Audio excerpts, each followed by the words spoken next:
मेरा यहाँ आकर के टूटा भी और इस बात की जानकारी हमलावरों को थी भी।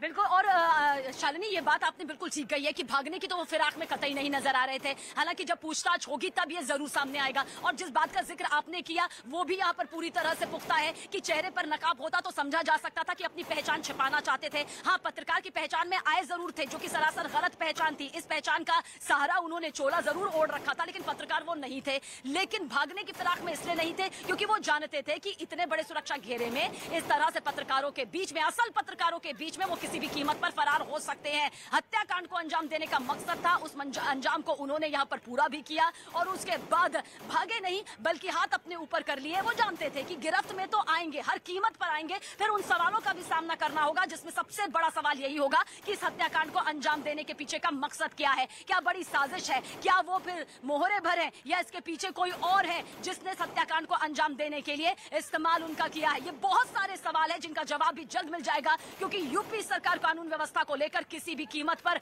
लचरता दिखाने के मूड में नहीं है। वो अपराध और अपराधियों को किसी भी कीमत पर छोड़ने को तैयार नहीं है। जब जुल्म की इंतहा होती है या जब अपराध का पराकाष्ठा होती है तो कुछ फैसले आसमान से होते हैं, और मैं समझता हूँ कि ये कुदरत का फैसला है और इसमें किसी भी कमेंट की आवश्यकता ही नहीं है। अतीक का इतना लोगों से दुश्मनी थी, इतना बड़ा लोगों के साथ दहशत था कि इस तरीके के ऐसे लोगों को उनके खिलाफ अंजाम हो। और हमारी सरकार जो है हमेशा ऐसे जीरो टॉलरेंस पर काम करेगी, ऐसे लोगों के खिलाफ कार्रवाई करेगी। अच्छा, आपके सामने ये पूरी घटना घटित हुई है, आपने अपनी आंखों से क्या देखा वो जरा ब्रीफ कर दीजिए प्लीज। एक लास्ट बार कोई सवाल बीच में पूछेगा नहीं सर, आराम से ब्रीफ करिए, आराम से भाई, आराम से। पुलिस उनको गाड़ी से निकाल के मेडिकल चेकअप के ले जा रही थी। जैसे मेडिकल कैंपस के अंदर आए, गोलियों की आवाज आई, विधायक और ससुर खान पर गोली लगी है और वही दोनों लोग की पुलिस ने गोली नहीं चलाई आपके साथ, पुलिस ने क्या बचाने की कोशिश नहीं की? नहीं, पुलिस ने जो है जिन्होंने गोली चलाई उनको तुरंत पकड़ लिया। पुलिस ने एक भी गोली चलाई नहीं, उसको देख नहीं पाएगा क्योंकि मीडिया कर्मी के रूप में वो लोग यहाँ पर पहुंचे थे, जिसके बारे में नहीं पता। क्योंकि तो अमित तेज जो चश्मदीद गवाह थे इस पूरे हत्याकांड की, उनसे बात की और उनसे बात करके आपको बताया कि कैसे जो चश्मदीद गवाह है वो भी कह रहे हैं कि अचानक से गोली चलनी शुरू हो गई, किसी को कुछ समझ में नहीं आया और फिर उसके बाद यहीं पर अतीक और अशरफ दम तोड़ दिया उन्होंने। अतीक को बाकायदा तड़पते हुए वीडियो में कैद भी हुआ है और फिर अंदर ले जाया गया। उस वक्त ये बताया जा रहा था कि अशरफ की सांसें चल रही हैं, अभी जिंदगी है उसके अंदर, लेकिन कुछ ही वक्त के बाद जब अधिकारी की तरफ से आधिकारिक बयान दिया गया तो ये बताया गया कि अशरफ की भी मौत हो चुकी है और दोनों की मौत की पुष्टि हो गई। और इन सब के बीच सबीना बड़ी बात ये भी है क्योंकि आज सुबह जब सुपुर्दे खाक किया जा रहा था असद को, आप वहां पर मौजूद थी और बार बार यही कहने की कोशिश की जा रही थी कि क्या अब शाइस्ता परवीन सामने आएंगी। दो महिलाएं जैसे ही बुर्के में दिखाई थी उस वक्त भी अंदेशा जताया गया कि इन दोनों में से कोई एक तो शाइस्ता परवीन जरूर होगी, लेकिन अब बेटे को खो देने के बाद, पूरा रसूख खत्म हो जाने के बाद, पति भी जा चुका है, अशरफ की भी मौत हो चुकी है, तो अब शाइस्ता क्या सामने आ पाएंगी, इसे लेकर भी अंदेशा एक बार फिर से ये जताया जा रहा है कि अब शाइस्ता परवीन सामने आ सकती हैं और शायद अब आत्मसमर्पण वो कर दे।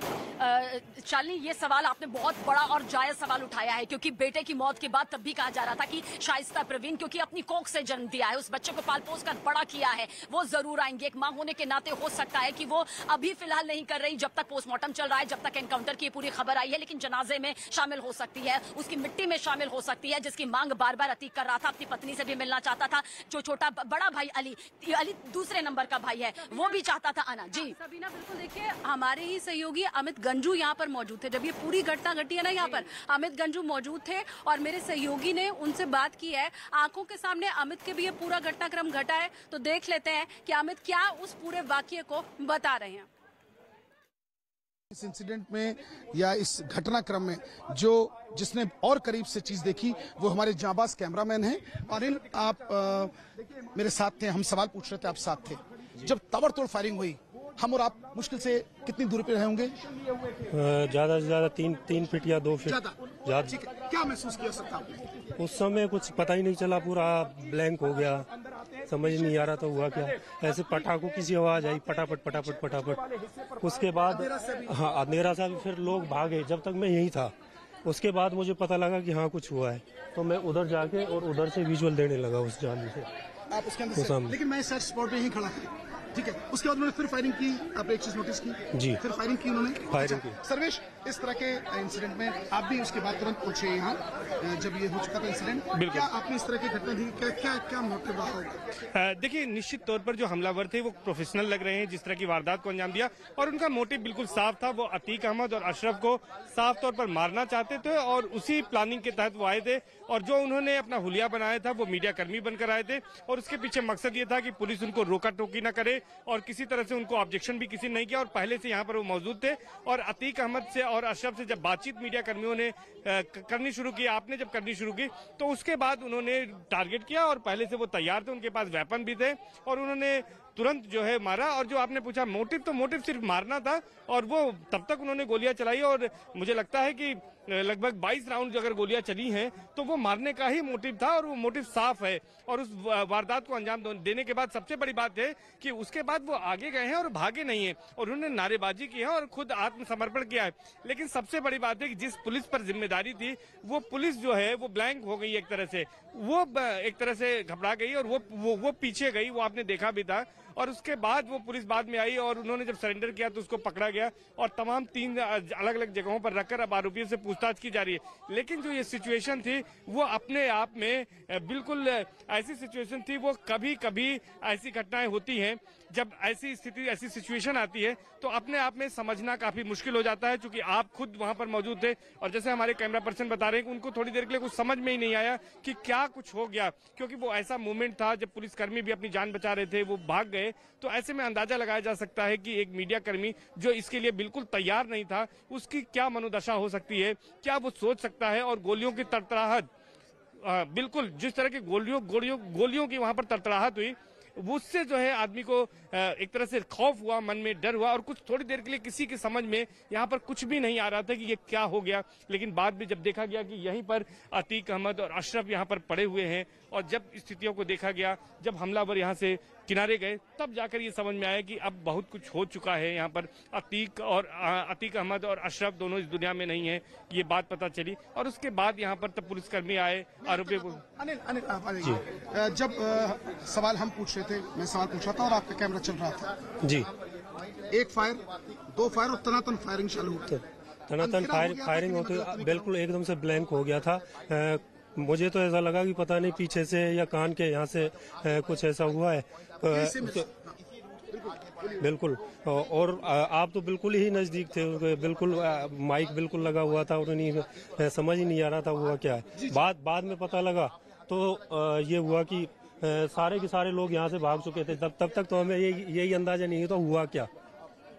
उसके बाद सभी लोग उधर उधर जाने लगे, पुलिस वाले यहाँ से हटाने लगे सभी को, तो फिर हम वहाँ उधर जाके और फिर कवरेज करते रहे। तो आपने सुना कि किसी को भी अंदाजा नहीं था कि हुआ क्या, और हर कोई मुझे लग रहा है कि सख्ते में होगा। जैसे ये खबर पहली बार मिली होगी वो भी ये समझ नहीं पाया होगा कि क्या वाकई ऐसा हो सकता है, क्या वाकई शहर के बीचों बीच ये जो हॉस्पिटल है वो अलग नहीं है। नैनी जेल जब मैं गई थी तो वो भी मैंने आपको बताया था कि कैसे वो शहर से काफ़ी दूर है, और ऐसी स्थिति में वहाँ से भाग पाना भी आसान नहीं है। बिल्कुल शहर के बीचों बीच है। आप अगर यहाँ पर शाम को 7 से 8 बजे के बीच में आएंगे तो यहाँ पर गाड़ी के पार्किंग की भी जगह नहीं होती है, यहाँ पर पैदल चलने वालों के लिए भी अच्छी खासी होती है। और कल भी जिस वक्त यहाँ पर पुलिस लेकर के अतीक और अशरफ को आई थी तो मीडिया की भी जो गाड़ियां थी उन्हें पार्क नहीं होने दी गई थी। तो ऐसे में वो हमलावर जो यहाँ पर पहुंचे, बताया जा रहा है कि वो बाइक से यहाँ पर आए थे, उन्होंने अपनी गाड़ियां कहाँ पर पार्क की थी। इतना जरूर है कि वो पूरी तरह से निश्चिंत थे कि किसी भी तरह से कोई उनके ऊपर शक नहीं करेगा।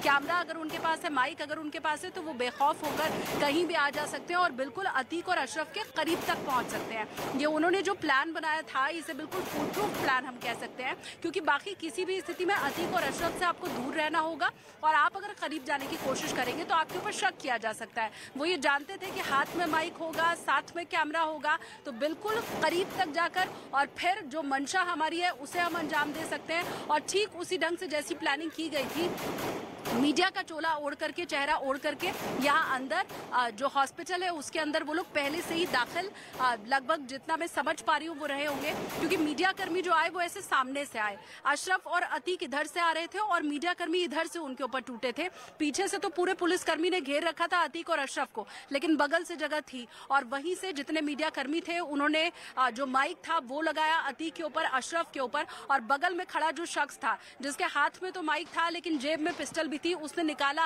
और सीधे कनपट्टी पर बंदूक रखकर चला दी और वहीं पर उसी वक्त अतीक गिर गया। उसके बाद कैसे भगदड़ का वहां पर माहौल हो गया। जो मीडिया कर्मी थे वो भागे भी, उसमें एक मीडिया कर्मी को चोट भी लगी, लेकिन गोलियों की बौछार नहीं रुकी, गोलियों की आवाज आना नहीं रुकी और वो लगातार कई राउंड फायरिंग हुई, 10 राउंड फायरिंग हुई और बाकायदा वो जो खोखे हैं वो ठीक उसी जगह पर पड़े हुए भी दिखाई दिए। जब एफएसएल की टीम आई तो उसकी अब जांच के लिए वहां पर घेराबंदी भी की गई और वो तमाम जो निशान है उन्हें लेकर भी जाया गया। लेकिन ये जरूर था कि पूरी सोच के साथ ये हमलावर यहाँ पर पहुंचे थे और जैसा वो सोच रहे थे किसी को अंदेशा नहीं होगा, शक नहीं होगा, तो वो हुआ भी। पुलिसकर्मी भी आराम से अतीक और अशरफ को लेकर के गए क्योंकि पता था हॉस्पिटल में अब प्रवेश हो चुका है और अब फिर उसके बाद अंदर सिर्फ मेडिकल चेकअप के लिए ही जाना है, बाकी कोई वजह बची रह नहीं जाती है। यहाँ पर जहां मैं मौजूद हूँ गाड़ियां तब तक लगी रहती हैं जब तक अतीक और अशरफ का कल भी जैसे मेडिकल टेस्ट नहीं हो गया और फिर वो वापस आने के बाद इसी जगह पर बैठ जाते हैं। तो इस चीज को लेकर के किसी को ना भनक थी ना अंदेशा था कि ऐसा हो सकता है और अतीक और अशरफ भी उस वक्त बहुत नॉर्मल ही दिखाई दे रहे थे।